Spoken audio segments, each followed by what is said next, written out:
Hello, welcome to winners academy. Industries extension officer നമ്മൾ ഏറെ ആകാംക്ഷയോടെ വെയിറ്റ് ചെയ്തിരുന്ന നമ്മുടെ ഈ ഒരു എക്സാം ഡേറ്റ് പബ്ലിഷ് ആയിട്ടുണ്ട്. ആ എക്സാം ഡേറ്റിനൊപ്പം തന്നെ നമുക്ക് പബ്ലിഷ് ആയിട്ടുള്ള മറ്റൊരു കാര്യം അതിൻ്റെ സിലബസ് ആയിരുന്നു.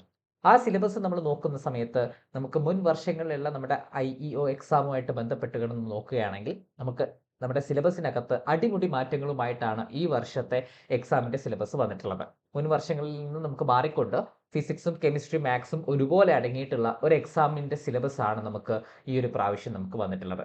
അതിൽ നമ്മൾ ഇന്ന് ഡിസ്കസ് ചെയ്യാൻ പോകുന്നത് എഞ്ചിനീയറിംഗ് മാത്തമാറ്റിക്സ് അല്ലെങ്കിൽ മാത്തമാറ്റിക്സിൽ എന്തൊക്കെയാണ് നമുക്ക് പഠിക്കാനുള്ളത് എന്നും മാത്തമാറ്റിക്സിൻ്റെ ഒരു സിലബസ് ഡിസ്കഷനുമാണ് ഈ ഒരു പാർട്ട് വീഡിയോയിൽ നമ്മൾ ചെയ്യാൻ വേണ്ടിയിട്ട് ഉദ്ദേശിക്കുന്നത്. അപ്പോൾ നമുക്ക് ഈ ഒരു ചേഞ്ച് ഒരിക്കലും നമ്മളൊരു നെഗറ്റീവായിട്ട് നമ്മൾ കാണേണ്ടതായിട്ടില്ല, വളരെ പോസിറ്റീവായിട്ട് മാത്രം കണ്ടാൽ മതി ഈ ഒരു ചേഞ്ചിനെ. നമുക്ക് എഞ്ചിനീയറിംഗ് മാത്തമാറ്റിക്സിൻ്റെ കാര്യം നമ്മൾ ഡിസ്കസ് ചെയ്യാം. ആ ഡിസ്കസ് ചെയ്യുന്നതോടൊപ്പം തന്നെ നമ്മൾ ഇത്രയേ ഉള്ളൂ, നമുക്ക് ഫെബ്രുവരിയിലാണ് നമ്മുടെ എക്സാം വരുന്നത്. അതിന് മുമ്പായിട്ട് ഇപ്പം നമ്മുടെ കയ്യിൽ 2 മാസം അല്ലെങ്കിൽ ഒരു 2.5 മന്ത് നമ്മുടെ കയ്യിലുണ്ട്. It is more than enough എന്നുള്ള രീതിയിൽ നമ്മൾ മുന്നോട്ട് പോവാം.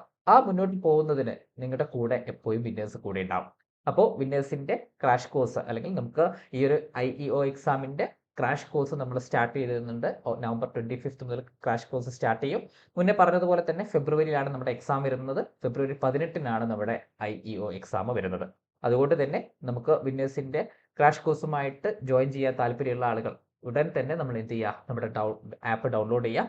അതുപോലെ തന്നെ നിങ്ങൾക്ക് എന്തെങ്കിലും വിവരങ്ങൾ അറിയണമെന്നുണ്ടെങ്കിൽ ഈ കാണുന്ന എൻക്വയറി നമ്പറിൽ കോൺടാക്ട് ചെയ്താൽ മതി. അപ്പോൾ നമുക്ക് മാത്തമാറ്റിക്സിൻ്റെ സിലബസിലോട്ട് വരാം. മാത്തമാറ്റിക്സിൻ്റെ സിലബസിലോട്ട് വരുന്ന സമയത്ത് നമുക്ക് എഞ്ചിനീയറിംഗ് മാത്തമാറ്റിക്സിൻ്റെ ബേസ്ഡ് ചെയ്തുകൊണ്ടാണ് നമ്മൾ എന്ത് ചെയ്തിട്ടുള്ളത്, ഈ ഒരു സിലബസ് നമുക്ക് കാണാൻ സാധിക്കാം. അപ്പോൾ നമ്മൾ സിലബസിലോട്ട് വരുന്ന സമയത്ത് മെയിനായിട്ട് നമുക്ക് 40 മാർക്കിനാണ് ഈ ഒരു മാത്തമാറ്റിക്സിൻ്റെ പോർഷൻ വരുന്നത്. നമ്മൾ ഒട്ടും നിസ്സാരവൽക്കരിക്കപ്പെടേണ്ട അല്ലെങ്കിൽ നമ്മൾ അങ്ങനെ ഒരു സീരിയസ്നെസ് അല്ലാതെ കാണേണ്ട ഒരു ഒരു ടോപ്പിക് അല്ല നമുക്ക് മാത്തമാറ്റിക്സ് എന്ന് പറയേണ്ടി വരും. കാരണം 40 മാർക്കിന് നമുക്ക് മാത്സിൽ നിന്ന് ചോദിക്കുക എന്ന് പറഞ്ഞു കഴിഞ്ഞാൽ it is like about 50% mark നമുക്ക് ഈ ഒരു മാത്തമാറ്റിക്സിനകത്ത് നിന്ന് നമുക്ക് ചോദിക്കുന്നുണ്ട്. ഈ മാത്തമാറ്റിക്സിൻ്റെ മൊഡ്യൂളുകൾ, അതായത് ഈ എഞ്ചിനീയറിംഗ് മാത്തമാറ്റിക്സിൻ്റെ ബേസിൽ നമുക്ക് വരുമ്പോൾ മൊഡ്യൂളുകൾ 5 മൊഡ്യൂളുകളായിട്ടാണ് നമുക്ക് സിലബസിനെ നമുക്ക് ഡിവൈഡ് ചെയ്തിട്ടുള്ളത്. ഈ 5 മൊഡ്യൂളുകളും നമ്മൾ എഞ്ചിനീയറിംഗ് ടൈമിൽ നമ്മൾ കൂടുതൽ പഠിച്ചിട്ടുള്ള കാര്യങ്ങൾ ബേസ് ചെയ്തുകൊണ്ട് മാത്രമാണ് ഇത് വന്നിട്ടുള്ളത്. സിമ്പിൾ ആയിട്ടുള്ള സിലബസുകളാണ് നമുക്ക് ഈ 5 മൊഡ്യൂളുകളിലും അടങ്ങിയിട്ടുള്ളത്. അപ്പോൾ നമ്മൾ ആദ്യത്തെ മൊഡ്യൂളിലേക്ക് വരികയാണെങ്കിൽ നമുക്ക് ഫസ്റ്റ് മൊഡ്യൂൾ എന്ന് പറയുന്നത് ലീനിയർ ഓൾജിബ്രയാണ്. ലീനിയർ ഓൾജിബ്ര എന്ന് പറഞ്ഞു കഴിഞ്ഞാൽ നമുക്ക് ലീനിയർ ഓൾജിബ്ര എന്ന പേര് മാത്രമേ ഉള്ളൂ. ലീനിയർ ഓൾജിബ്രയുടെ എല്ലാ കണ്ടന്റ്സും അതിനകത്തില്ല. നമുക്ക് ലീനിയർ ഓൾജിബ്രയെക്കാളും കുറച്ചും കൂടെ നമുക്ക് പറയാൻ സൗകര്യത്തിന് നമുക്ക് വേണമെങ്കിൽ എന്ത് പറയാം, മെട്രിക്സ് ആണ് അല്ലെങ്കിൽ മെട്രിക്സ് തിയറി ആണ് അവിടെ ഉദ്ദേശിക്കുന്നത് എന്ന് പറഞ്ഞാൽ മതി. അത് 8 മാർക്കിനുള്ള ചോദ്യമാണ് നമുക്ക് ഈ ഒരു ഒന്നാമത്തെ മൊഡ്യൂളിനകത്ത് നിന്ന് വരുന്നുണ്ടാവാം. ഈ 8 മാർക്കിനുള്ള ചോദ്യങ്ങൾ വരുന്നത് കംപ്ലീറ്റ് ആയിട്ടും മെട്രിക്സും മെട്രിക്സ് റിലേറ്റഡ് ആയിട്ടുള്ള കാര്യങ്ങളുമാണ്. അതായത് എന്താണ് മെട്രിക്സ്, മെട്രിക്സ് റിലേറ്റഡ് ആയിട്ടുള്ള മെട്രിക്സിൻ്റെ ഓപ്പറേഷൻസ്, മെട്രിക്സിൻ്റെ പ്രോപ്പർട്ടീസ്, അതായത് മെട്രിക്സിൻ്റെ ഓൾജിബ്രാസ്, അതേപോലെ തന്നെ മെട്രിക്സുമായിട്ട് റിലേറ്റഡ് ആയിക്കൊണ്ട് മെട്രിക്സിൻ്റെ പ്രോപ്പർട്ടീസ് ആയിട്ടുള്ള റാങ്ക് ഓഫ് എ മെട്രിക്സ്, അതേപോലെ തന്നെ മെട്രിക്സിൻ്റെ ട്രാൻസ്ഫോർമേഷൻസ് ആയിട്ടുള്ള echelon form, row reduced echelon form തുടങ്ങിയ കാര്യങ്ങളൊക്കെ, അതായത് മെട്രിക്സ് തിയറിയാണ് നമുക്ക് ബേസിക്കലി ഈ ഒരു ഫസ്റ്റ് മൊഡ്യൂൾ എന്ന് പറയുന്നത്. അതിൻ്റെ കൂടെ തന്നെ മെട്രിക്സ് റിലേറ്റഡ് ആയിക്കൊണ്ട് സിസ്റ്റം ഓഫ് ഇക്വേഷൻസും, അതേപോലെ തന്നെ നമുക്ക് സിസ്റ്റം ഓഫ് ഇക്വേഷൻസിൻ്റെ സൊല്യൂഷൻസും, അതിൻ്റെ കൂടെ എയ്ഗൺ വാല്യൂ, എയ്ഗൺ വെക്ടർ എന്ന് പറയുന്ന കൺസെപ്റ്റ്. ഇപ്പം നമ്മൾ ആ സിലബസ് നോക്കിക്കഴിഞ്ഞാൽ കംപ്ലീറ്റ്ലി നമുക്ക് ആ ലീനിയർ ഓൾജിബ്ര എന്ന് വിളിക്കുന്നതിന് പകരം നമുക്ക് എന്ത് പറഞ്ഞാൽ മതി, മെട്രിക്സ് തിയറിയാണ് നമ്മുടെ ഫസ്റ്റ് മൊഡ്യൂൾ എന്ന രീതിയിൽ നമുക്ക് പറയാം. അപ്പോൾ ഒന്നാമത്തെ മൊഡ്യൂളിനകത്ത് നമ്മൾ +2-ൽ നിന്നും നമ്മൾ പഠിച്ചിട്ടുള്ള മെട്രിക്സും നമ്മൾ ആ ഒരു നമ്മുടെ എഞ്ചിനീയറിംഗ് മാത്തമാറ്റിക്സിലേക്ക് വരുന്ന സമയത്ത് അല്ലെങ്കിൽ നമ്മുടെ ആ എഞ്ചിനീയറിംഗ് പീരീഡിൽ നമ്മൾ പഠിച്ചിട്ടുള്ള നമ്മുടെ സിസ്റ്റം ഓഫ് ഇക്വേഷനും എയ്ഗൺ വെക്ടേഴ്സും തുടങ്ങിയ കാര്യങ്ങൾ മാത്രമേ നമുക്ക് ഫസ്റ്റ് മൊഡ്യൂളിനകത്തുള്ളൂ. ഈസി ആയിട്ട് മാർക്ക് സ്കോർ ചെയ്യാൻ പറ്റുന്ന, പറയുമ്പോൾ നമുക്ക് 8 മാർക്കും നമുക്ക് സ്കോർ ചെയ്യാൻ പറ്റുന്ന ഒരു മൊഡ്യൂളാണ് നമ്മുടെ ഫസ്റ്റ് മൊഡ്യൂൾ ലീനിയർ ഓൾജിബ്ര എന്ന് പറയുന്ന മൊഡ്യൂൾ വരുന്നത്. അപ്പോൾ ഒന്നാമത്തെ മൊഡ്യൂൾ നമുക്ക് ആ ഒരു രീതിയിൽ നമുക്ക് കണക്കാക്കാം.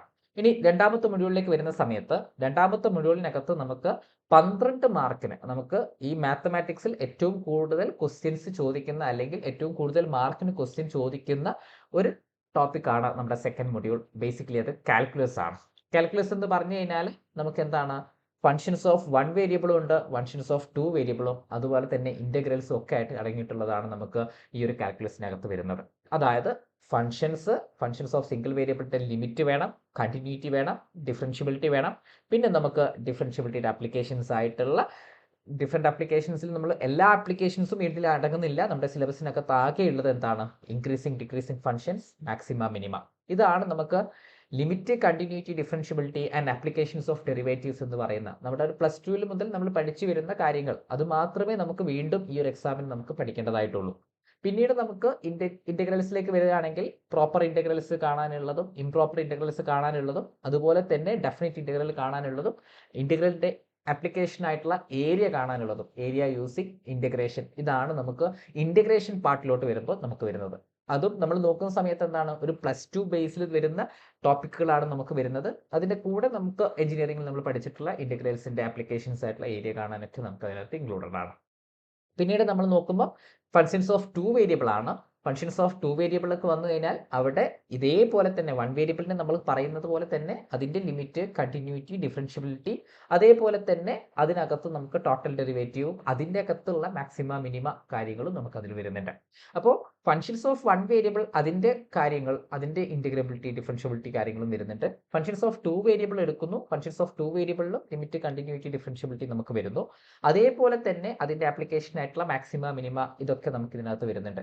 അതിനൊപ്പം തന്നെ നമുക്ക് ഡിഗ്രിയിൽ നമ്മൾ പഠിച്ചിട്ടുള്ള ഇന്റഗ്രൽസിന്റെ ഹയർ ഡയമെൻഷൻസ് ആയിട്ടുള്ള ഡബിൾ ഇന്റഗ്രൽ, ട്രിപ്പിൾ ഇന്റഗ്രലും അതേപോലെ തന്നെ നമുക്ക് ഡബിൾ ഇന്റഗ്രൽ യൂസ് ചെയ്തുകൊണ്ട് ഏരിയ കാണാനുള്ള ടെക്നിക്സുകളും അല്ലെങ്കിൽ evaluation of area using double integrals എന്ന് പറയുന്ന പോർഷൻസ് ആണ് നമുക്ക് രണ്ടാമത്തെ മൊഡ്യൂൾ, നമ്മുടെ കാൽക്കുലസ് എന്ന് പറയുന്ന മൊഡ്യൂളിനകത്ത് വരുന്നത്. ഇത് കംപ്ലീറ്റ്ലി നമുക്ക് എന്താണ്, കുറച്ച് നമുക്ക് 12 മാർക്കിന് ചോദിക്കുന്ന കുറച്ച് ടോപ്പിക്കുകൾ അധികമുള്ള ഒരു മൊഡ്യൂളാണ് നമുക്ക് രണ്ടാമത്തെ മൊഡ്യൂൾ. നമ്മൾ കുറച്ചും കൂടെ നമ്മൾ കൂട്ടത്തിൽ കുറച്ച് സീരിയസ് ആയിട്ട് കാണേണ്ട ഒരു ടോപ്പിക്കാണ് രണ്ടാമത്തെ മൊഡ്യൂൾ എന്ന് നമുക്ക് പറയാം. വളരെ ഇമ്പോർട്ടൻ്റ് ആയിട്ടുള്ള, നമുക്ക് മാത്തമാറ്റിക്സിൽ ഈ തന്നിരിക്കുന്ന 5 മൊഡ്യൂളുകൾക്ക് ഇമ്പോർട്ടൻ്റ് ആയിട്ടുള്ള ഒരു മൊഡ്യൂളാണ് നമുക്ക് രണ്ടാമത്തെ മൊഡ്യൂൾ എന്ന് പറയേണ്ടത്. ഇനി മൂന്നാമത്തെ മൊഡ്യൂളിലേക്ക് വരുന്ന സമയത്ത് വളരെ സിമ്പിൾ ആയിട്ടുള്ള ടോപ്പിക്കുകളാണ്. നമ്മൾ ഓൾറെഡി അറിയാവുന്ന ടോപ്പിക്കാണ് ഡിഫറൻഷ്യൽ ഇക്വേഷൻ.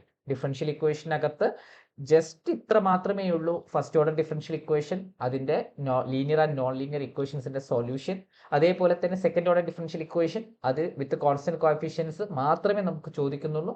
വിത്ത് കോൺസ്റ്റന്റ് കോഎഫിഷ്യൻസിന് അതിന്റെ മെത്തേഡ്, വേരിയേഷൻ ഓഫ് പാരാമീറ്റേഴ്സും അതുപോലെ മെത്തേഡ് ഓഫ് അൺഡിറ്റർമൈൻഡ് കോഎഫിഷ്യൻസ് ഒക്കെ നമുക്ക് അതിനകത്ത് വരുന്നുണ്ടാവും. പിന്നെ Euler Cauchy method, initial and boundary value problems. അത് initial and boundary value problems നമ്മൾ സെപ്പറേറ്റ് ആയിട്ട് പറയേണ്ട കാര്യമില്ല. നമുക്ക് ഈ ഒരു പ്രോബ്ലംസ് നമ്മൾ സോൾവ് ചെയ്യുന്ന സമയത്ത് നമ്മൾ ഇനീഷ്യൽ പ്രോബ്ലംസും അല്ലെങ്കിൽ ബൗണ്ടറി പ്രോബ്ലംസും ആയിരിക്കും നമ്മൾ യൂസ് ചെയ്യുന്നുണ്ടാവുക. ഇവിടെയും നമുക്ക് 4 മാർക്ക് മാത്രമേ ഈ ഒരു മൊഡ്യൂളിനകത്ത് നിന്നും ക്വസ്റ്റ്യൻ ചോദിക്കുന്നുള്ളൂ. 4 മാർക്കിന് മാത്രമാണ് നമുക്ക് ഈ ഒരു മൊഡ്യൂളിനകത്ത് നമുക്ക് വരുന്നത്. വളരെ സിമ്പിൾ ആയിട്ടുള്ള ഒരു ടോപ്പിക്കാണ്, അല്ലെങ്കിൽ വളരെ സിമ്പിൾ ആയിട്ടുള്ള ഒരു മൊഡ്യൂളാണ് മൊഡ്യൂൾ 3. അപ്പം മൊഡ്യൂൾ 1ഉം മൊഡ്യൂൾ 3യും നമുക്ക് കുറെ കൂടെ സിമ്പിൾ ആയിട്ട് ഈസിലി നമുക്ക് പഠിച്ചെടുക്കാൻ പറ്റുന്ന ടോപ്പിക് തന്നെയാണ്. പിന്നെ നമ്മൾ മൊഡ്യൂൾ 4ലോട്ട് വരുന്ന സമയത്ത് ഇവിടെയാണ് നമുക്ക് അടുത്തൊരു ഇമ്പോർട്ടൻ്റ് ആയിട്ടുള്ള ടോപ്പിക്സുകൾ വരുന്നത്. പ്യൂർലി ഇത് സ്റ്റാറ്റിസ്റ്റിക്സ് ബേസ് ചെയ്തിട്ടുള്ള ടോപ്പിക്സുകളാണ് നമുക്ക് മൊഡ്യൂൾ 4നകത്ത് ഇൻക്ലൂഡഡ് ആയിട്ടുള്ളത്. അപ്പോൾ മൊഡ്യൂൾ 4നകത്ത് നമുക്ക് വരുമ്പോൾ പ്രോബബിലിറ്റിയും സ്റ്റാറ്റിസ്റ്റിക്സും അടങ്ങിയിട്ടുള്ളതാണ് നമുക്ക് കംപ്ലീറ്റ് ആ മൊഡ്യൂൾ സ്ട്രക്ചർ വരുന്നത്. അവിടെ നമുക്ക് ബേസിക് ആയിട്ടുള്ള സ്റ്റാറ്റിസ്റ്റിക്സിന്റെ പ്രോപ്പർട്ടീസ് അല്ലെങ്കിൽ സ്റ്റാറ്റിസ്റ്റിക്സിന്റെ ഡെഫിനിഷൻസ് ഒക്കെ നമുക്ക് ഇൻക്ലൂഡഡ് ആവണം. മീൻ എന്താണ്, മീഡിയൻ എന്താണ്, മോഡ് എന്താണ്, സ്റ്റാൻഡേർഡ് ഡീവിയേഷനും അതുപോലെ തന്നെ കോറിലേഷൻ കോഎഫിഷ്യൻസും റിഗ്രഷൻസും ഒക്കെ നമുക്ക് അതിനകത്ത് വേണം. ഇതേപോലെ പ്രോബബിലിറ്റി, കണ്ടീഷണൽ പ്രോബബിലിറ്റിയുടെ പാർട്ടിലേക്ക് വരുന്ന സമയത്ത് ആ ഒരു probability, conditional probability, base theorem തുടങ്ങിയ കാര്യങ്ങളൊക്കെ നമുക്ക് വേണം. പിന്നീട് നമ്മൾ ഈ പ്രോബബിലിറ്റിയും സ്റ്റാറ്റിസ്റ്റിക്സും കമ്പൈൻ ചെയ്തുകൊണ്ട് നമുക്ക് റാൻഡം വേരിയബിൾസും എക്സ്പെക്ടേഷൻസും മീനും ഡിഫറെൻറ്റ് ടൈപ്സ് ഓഫ് ഡിസ്ട്രിബ്യൂഷൻസ്, നമ്മൾ സ്റ്റാറ്റിസ്റ്റിക്സിന്റെ കുറച്ച് ഇന്നർ ഡെപ്തിലേക്ക് വരുന്ന സമയത്ത് നമുക്ക് ബൈനോമിയൽ ഡിസ്ട്രിബ്യൂഷൻ, പോയിസൺ ഡിസ്ട്രിബ്യൂഷൻ, അതേപോലെ തന്നെ എക്സ്പോണൻഷ്യൽ ഡിസ്ട്രിബ്യൂഷൻ, യൂണിഫോം ഡിസ്ട്രിബ്യൂഷൻ തുടങ്ങിയിട്ടുള്ള ഡിസ്ട്രിബ്യൂഷൻസ് ഒക്കെ നമുക്ക് അതിനകത്ത് വരുന്നുണ്ട്. അപ്പം ലൈക്ക് നമുക്ക് ഇൻക്ലൂഡിങ് സെൻട്രൽ ലിമിറ്റ് തിയറും നമുക്ക് എന്ത് വരുന്നുണ്ട്, ഈ ഒരു മൊഡ്യൂളിനകത്ത് വരുന്നുണ്ട്. അതായത് ഒരു സ്റ്റാറ്റിസ്റ്റിക്സ്, നമ്മൾ ആ ഒരു എഞ്ചിനീയറിംഗ് സമയത്ത് നമ്മൾ പഠിച്ചിട്ടുള്ള സ്റ്റാറ്റിസ്റ്റിക്സ് ബേസ് ചെയ്തുകൊണ്ടാണ് നമുക്ക് ഈ ഒരു മൊഡ്യൂൾ നമുക്ക് സ്ട്രക്ചർ ആക്കി വെച്ചിട്ടുള്ളത്. അപ്പം ഇവിടെയും നമ്മൾ രണ്ടാമത്തെ മൊഡ്യൂൾ പറഞ്ഞതുപോലെ തന്നെ 12 മാർക്കിന്റെ ചോദ്യമാണ് നമുക്ക് ഈ ഒരു മൊഡ്യൂളിനകത്ത് വരുന്നത്.